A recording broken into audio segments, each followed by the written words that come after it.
ఒక్కోసారి విలువలేని దుమ్ము కూడా మనల్ని విలవిలలాడేలా చేస్తుంది కదా.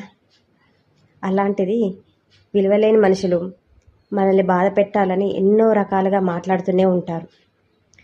అలా వాళ్ళ మాటలు మనం మనసుకు తీసుకొని బాధపడడం వల్ల మనం వెళ్ళే దారిలో మన లక్ష్యాన్ని మనం చేరుకోలేకపోతాం.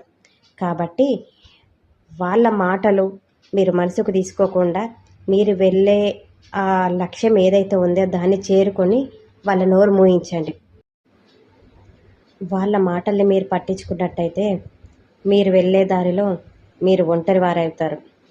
అదే వాళ్ళ నోరు మూపేయడానికి మనం ఇచ్చే సమాధానం మన లక్ష్యాన్ని మనం చేరుకోవడమే.